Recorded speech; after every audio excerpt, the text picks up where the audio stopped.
Hi, and I'm joining Miss Dee Nixon. She is the co-founder and executive director of the Cure for Sickle Cell. Good morning. Thank you for joining me. Thank How you for are you? Wonderful. Thank you for having me today. Oh yeah, it's a pleasure. Now, sickle cell is one of those tricky subjects.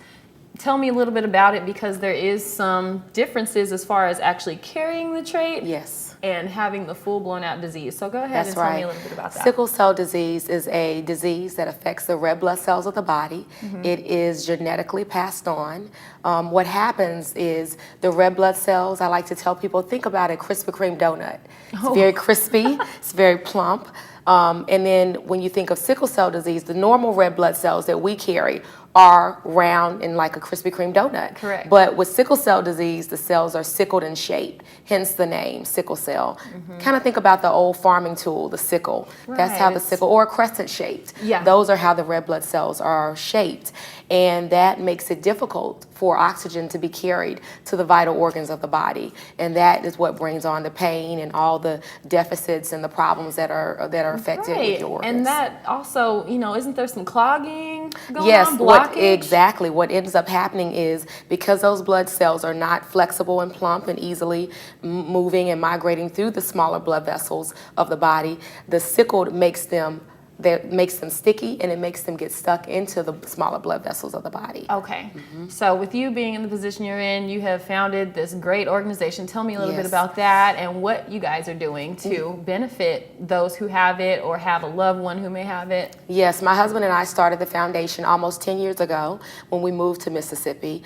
We had done some volunteer work and actually spoke about sickle cell disease and volunteered in Atlanta with the Sickle Cell Foundation in Georgia. And at Emory in particular, and Grady Hospital. And so there we knew that we wanted to continue the volunteer efforts. And so when we moved here, we decided to start a foundation because we had met other families that were affected by the disease just like ourselves. But even before moving here, we started a website presence, and we actually acquired the name Cure Sickle Cell Foundation because we wanted families to be optimistic like we were and hope to raise awareness for a cure.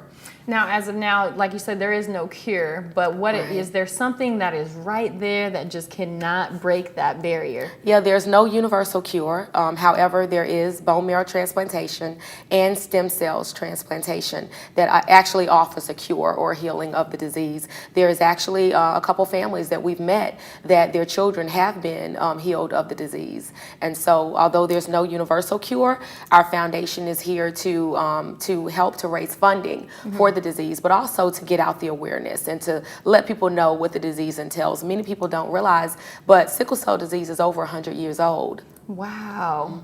Okay. I know there's probably so many of you out there who has a loved one who can relate to this. I know I have an aunt, and like I was telling you, she carries the trait. And there's celebrities out there like T-Boss from TLC. She has it. That's right. There are a few symptoms that I've noticed that kind of go hand in hand with it, and one of them is fatigue. Yes. And does that have anything to do with the red blood cell being in that shape, not allowing that oxygen flow to go through? Absolutely.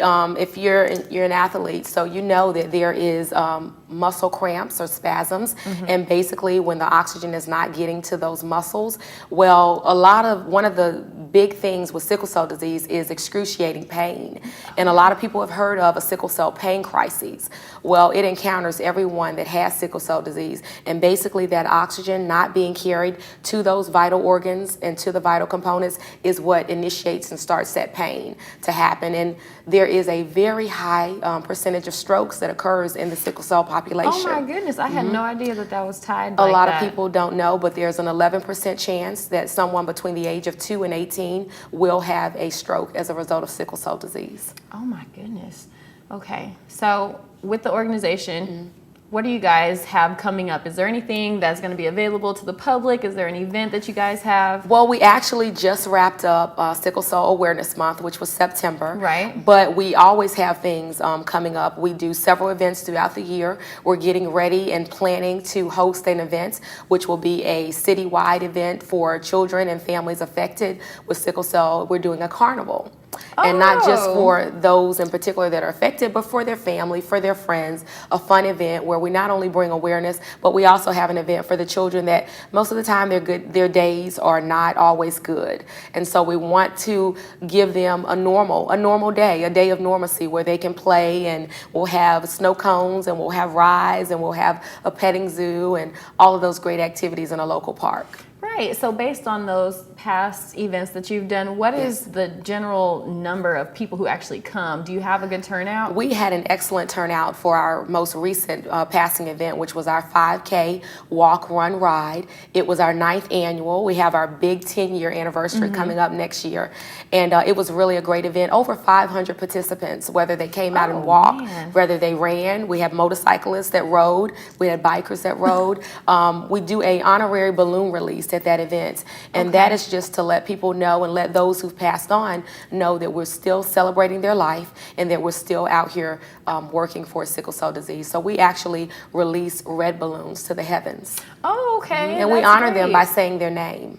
Oh, that's just beautiful. Yeah, it is. It's my favorite part of the whole event. So I can just imagine that.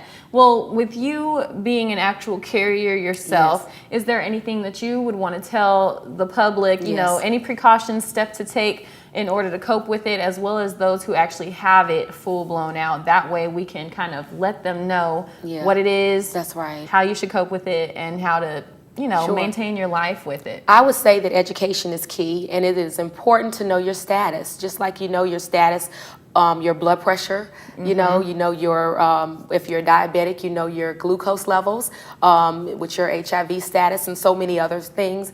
It's just as important to know your sickle cell disease status and whether you have the trait. It's obvious that you'll know if you have sickle cell disease, but if you have the trait, it's important because you can pass it on to your children, and it takes 2 carriers to pass it on to your children. And with every pregnancy, there is a 25% chance that the child will have the disease, and there's a 50% chance that the child will have the traits, and there's another 25% chance that that child will be normal or without the disease. Oh, wow. Well, thank you for that information. Obviously, if you're carrying the trait, if you and your partner are carrying the trait, as long as you know each other's history, you would have to definitely, take the steps to figure out how you are going to deal with the possibility of producing a child who may have these complications as well. So thank you so much. Thank you so much for having me. Yes, thank you.